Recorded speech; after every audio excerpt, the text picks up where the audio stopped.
Hello hello hello, আশা করছি তোমরা সবাই ভালো আছো। আমিও ভালো আছি। আবার কিছুদিন গ্যাপ হয়ে গেল, ভিডিও দিতে পারিনি। ভিডিও তো অনেকই আছে, কিন্তু এডিট করার সময় পাচ্ছি না। অ্যাকচুয়ালি হয়েছে কি, মা বাড়িতে নেই, বোনের কাছে গেছে। তো বাড়িতে যে টুকিটাকি কাজ আছে সেগুলো তো আমাকেই করতে হচ্ছে, রান্নাবান্না সমস্তই করতে হচ্ছে, সেজন্য সময় পাচ্ছি না। সেজন্য ভাবলাম যে বাড়িতে আমি যা করছি, যেটুকানি করছি সেটুকানি তোমাদের সাথে শেয়ার করি।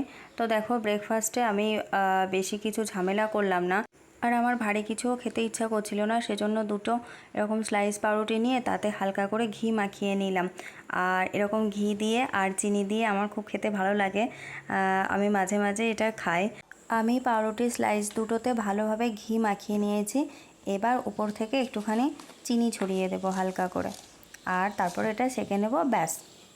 তোমরা এরকমভাবে কি কখনো খেয়েছো আমাকে জানিও, আর খেয়ে থাকলে কেমন লাগে তোমাদের সেটাও বলো। আর যদি নাও খেয়ে থাকো তাহলে একবার অন্তত আমার কথা শুনে ট্রাই করে দেখো তোমাদের কেমন লাগে। আমার তো খুবই ভালো লাগে। আর এদিকে দেখো আমি কত মোটা হয়ে গেছে, আমার গালগুলো একদম ফুলে গেছে। তো প্রথম প্রেগনেন্সির যেবার টেস্ট করলাম তখন আমার ওয়েট ছিল ওই 56 কি 57 এরকম হবে।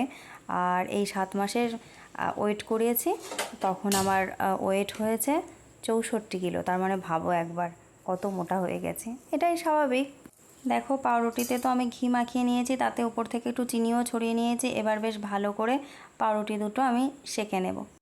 এই মুহূর্তে যে কি ভালো একটা গন্ধ বেরোচ্ছিল পাউরুটি দিয়ে, কি বলবো। মানে গন্ধ শুকেই আমার তো প্রচণ্ড খিদে পেয়ে যাচ্ছে, আর এমনিতেই খিদে পেয়ে গেছে। দেখো, পাউরুটির একটুখানি ভেঙে গেছে। পাউরুটি আমার রেডি হয়ে গেছে। এবার আর এর সাথে কি খাবো, তো ফ্রিজের মধ্যে একটা আম ছিল, তো সেটাই আমি কেটে নিয়েছি। এটা এর সাথে খেয়ে নেব, অনেক দিন থেকেই রয়েছে, খাওয়া হচ্ছে না। আর একটু ফ্রুটি ছিল, তো সেটাই খেয়ে নেবো, ব্যাস। আমার এটাই ব্রেকফাস্ট আজকের। আমার না একা একা এরকম বোকার মতো খেতে একদমই ভালো লাগে না। কিছু একটা দেখতে দেখতে, মোবাইল, টিভি বা পাশে কেউ থাকলে তার সাথে গল্প করতে করতে খেতে আমার বেশি ভালো লাগে।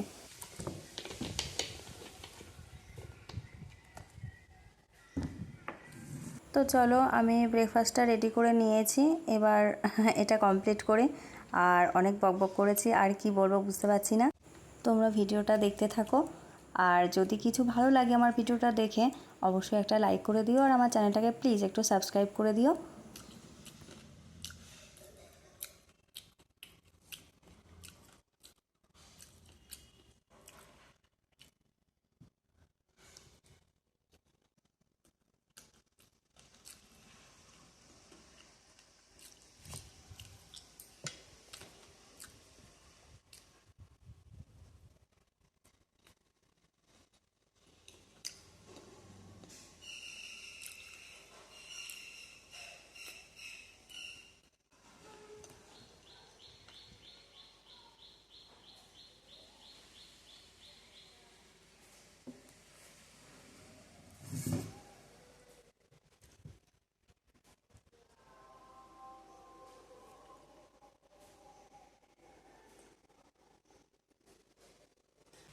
আজকের মতো আমার ব্রেকফাস্ট ডান। তোমরা সবাই খুব খুব ভালো থেকো। টাটা।